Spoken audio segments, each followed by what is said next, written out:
बिहार की सियासत में निशांत कुमार की एंट्री को लेकर राजनीति में चर्चा खूब ज़्यादा हो रही है, क्योंकि इसका मुख्य कारण है बिहार के नेता प्रतिपक्ष तेजस्वी यादव ने अब इस मामले पर बयानबाजी की है।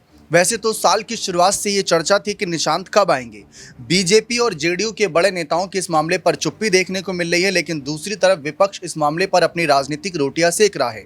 अब विपक्ष के ही इन कहीं ना कहीं जवाबों पर प्रशांत किशोर ने कहा कि तेजस्वी यादव इसलिए चाहते हैं निशांत कुमार राजनीति में आए, क्योंकि जो परिवारवाद का मुद्दा अब तक लालू परिवार पर लगता रहा है, अब वही परिवारवाद का मुद्दा नीतीश पर भी लगे, जिससे कि एक बड़े मुद्दे से ये छुटकारा पा लेंगे। हाल ही में जिस तरीके से नेशनल दामाद आयोग का गठन करने की बात करी, यानी एनडीए जो नेशनल डेमोक्रेटिक अलायंस के तौर पर हम जानते हैं, उसी एनडीए को नेशनल दामाद आयोग बताया जा रहा है। यानी परिवारवाद किस तरीके से हावी हो रहा है, तेजस्वी इस मुद्दे पर सबका ध्यान दिलाना चाहते हैं। इस बीच नीतीश कुमार की खामोशी भी कई सवाल उठा रही है।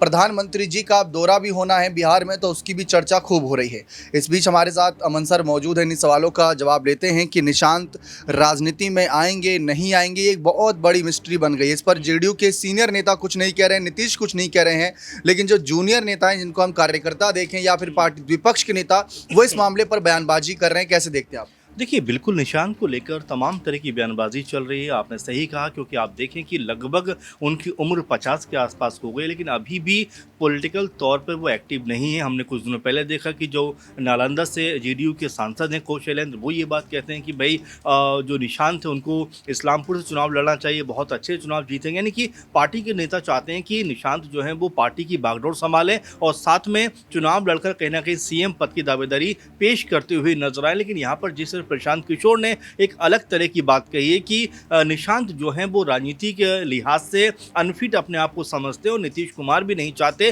कि उनका बेटा राजनीति में आए, क्योंकि अगर निशांत को राजनीति में आना ही होता तो लगभग 50 साल की उनकी उम्र है, वो 20-25 साल पहले आ चुके होते, लेकिन उन्होंने ऐसा नहीं किया क्योंकि उनकी जो दिलचस्पी है वो राजनीति में नहीं है। अब यहाँ पर यह भी कहा जा रहा है कि क्या ये तेजस्वी यादव या आरजेडी की तरफ से अफवाहें फैलाई जा रही हैं कि निशांत कुमार राजनीति में एक्टिव होंगे ताकि उनका जो परिवारवाद है वो यहाँ पर ढकता हुआ या ढपता हुआ नजर आए। आप देखिए, नीतीश कुमार ने पहले से ही ये बात कही है कि भाई आरजेडी के अंदर सिर्फ जो है परिवारवाद नज़र आता है।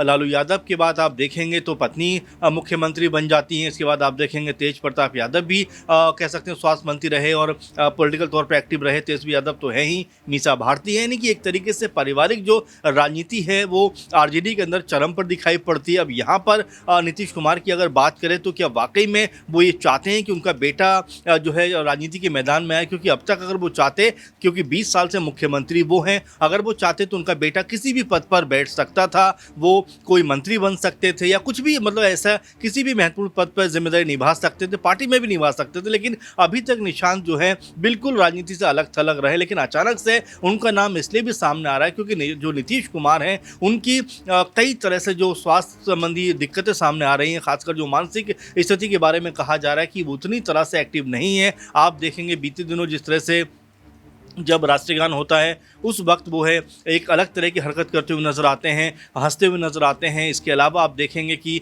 एक अधिकारी जब उनको गमला भेंट करता है तो उनके सर पर वो रख देते हैं। उसके अलावा भी उनकी बयानबाजी भी कहीं ना कहीं सवालों के घेर में रही। ललन सिंह के ऊपर वो पार्टी को बीजेपी से अलग करने का आरोप लगा देते हैं। तो इस तरह की बातें जो हो रही हैं उसको लेकर कहा जा रहा है कि एक आरोप ये भी है तेजस्वी का कि अगर निशांत राजनीति में आ जाएंगे तो जो भुंजा पार्टी यानी सामने वाली पार्टी के साथी हैं उनके, वो जो अभी भ्रष्टाचार कर रहे हैं, वो जो अभी परिवारवाद को बढ़ावा दे रहे हैं, जिसमें अशोक चौधरी और संजय झा को लेकर उन्होंने सीधे आरोप लगाया था, तो वो सब निशांत बंद करा देंगे। इसीलिए जो है बीजेपी और जेडीयू के सीनियर नेता जो है वो नहीं चाहते कि निशांत राजनीति में आए। जाहिर बात है, निशांत के राजनीति में आने से कहीं ना कहीं ये भी एक असर पड़ेगा कि जो पार्टी है वो किसी एक हाथ में केंद्रित होती हुई दिखाई पड़ेगी। नीतीश कुमार के बाद अगर यही कमान ललन सिंह के हाथ में चली जाती है, संजय झा के हाथ में चली जाती है और भी जो पार्टी के दिग्गज लीडर्स हैं उनके हाथों में चली जाती है, तो यहाँ पर पार्टी का बंटाधार होना तय है। आप देखेंगे संजय राउत जो कह सकते हैं उद्धव ठाकरे गुट से आते हैं, शिवसेना, वो ये बात कहते हैं कि ललन सिंह के साथ में तकरीबन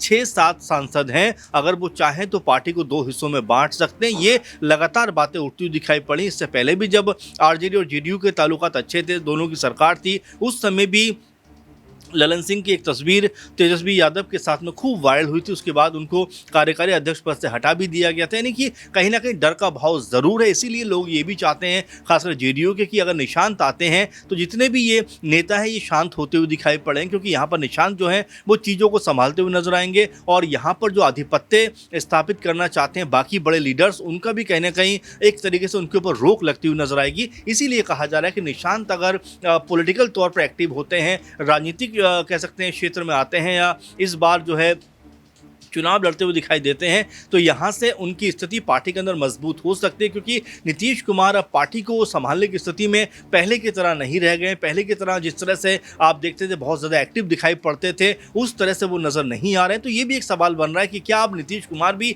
चाहते हैं कि उनका बेटा उनकी जगह लेता हुआ नजर आए। तो ये कई तरह के सवाल हैं जो उभर के सामने आ रहे हैं। क्योंकि जो बात प्रशांत किशोर कह रहे हैं वो यही कहते हुए दिखाई पड़ रहे हैं कि देखिए, अगर निशांत अगर राजनीति में आते हैं तो कहीं ना कहीं इससे तेजस्वी यादव, उनके कुनबे का एक तरीके से बोलना कहीं ना कहीं शुरू हो जाएगा कि देखिए हम ही नहीं बल्कि जो जेडीयू है उनके अंदर ही परिवारवाद नजर आता है। देखिए सर, एक सवाल ये भी है, प्रधानमंत्री मोदी जी 20 तारीख को यानी कि कल सिवान आएंगे, बिहार कार्यक्रम है उनका, और इन सब के बीच निशांत का मामला काफ़ी गरमाया हुआ है।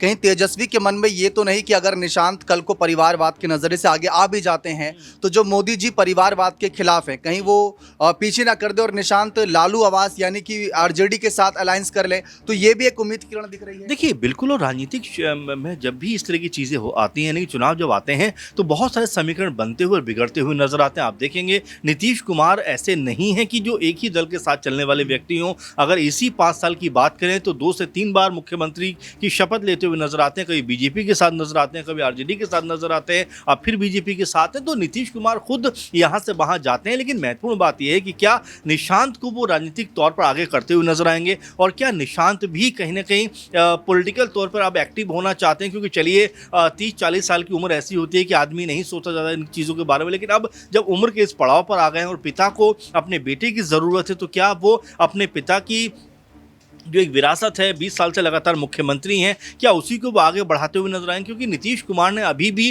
कह सकते हैं निशांत को लेकर हाँ या ना नहीं कहा। इससे कहीं ना कहीं सस्पेंस बना हुआ है कि क्या मौके को तलाश कर नीतीश कुमार कोई बड़ा फैसला करेंगे, क्या मौके को देखकर नीतीश कुमार निशांत को लॉन्च करते हुए नजर आएंगे। कि अभी भी कई अटकलें हैं, और जैसा आपने कहा कि मोदी जी एक बार फिर बिहार पहुंच रहे हैं। देखिए बिहार तो वो बीते अगर इस साल की बात करें तो कई दफ़ा जा चुके हैं। अभी कुछ दिनों पहले भी जब बिहार गए थे तब भी ये बात कही जा रही थी कि क्या नीतीश कुमार के नाम पर मोहर लगती हुई नजर आएगी, फिर लगती हुई नजर नहीं आई। तो क्या इस दफा ऐसा माना जाए कि यहां मोदी जी कोई बड़ा अनाउंसमेंट करते हुए दिखाई पड़ेंगे। अगर ऐसा होता है तो कह सकते हैं कि एनडीए कुनबे में कहीं खलबली मचती हुई नजर ना आए। क्योंकि अभी से आप देखिए कि मांझी हो चाहे चिराग पासवान हो, मुख्यमंत्री बनने की जो ललक है और एक उम्मीद है उनके अंदर भी नजर आ रही है। बहुत बहुत शुक्रिया। तो ये साफ है कहीं ना कहीं निशांत को लेकर जो सियासी माहौल तैयार किया गया है, इससे विपक्ष को भी फायदा है। और ऐसा नहीं कि विपक्ष को ही फायदा है, हमने देखा सांसद कौशलेंद्र कुमार, श्रवण कुमार की बात कर लें, जो विधायक गोपाल मंडल है, उन्होंने कहा कि निशांत को राजनीति में आना चाहिए। अब ये सब तेजस्वी के नेता तो नहीं है, तो कहीं ना कहीं निशांत का आना बहुत बड़ा सवाल बना हुआ है। और नीतीश कुमार भी इस पर कुछ नहीं कह रहे। अगर चलो मानते हैं नीतीश स्वास्थ्य कारणों की वजह से नहीं बयानबाजी कर रहे, तो कम से कम निशांत खुद को लेकर ये बात क्लियर कर दे कि वो राजनीति में आएंगे कि नहीं। क्योंकि उनके कार्यकर्ता पक्ष विपक्ष के नेता आपस में भिड़ रहे हैं, कम से कम वो भिड़ंत तो नहीं होगी। अब देखते हैं मोदी जी 20 तारीख को आ रहे हैं बिहार, नीतीश कुमार को लेकर क्या कोई खुशखबरी देकर जाएंगे या फिर से मायूस कर जाएंगे जेडीयू के समर्थकों को। बने रहें चैनल के साथ, बहुत बहुत शुक्रिया।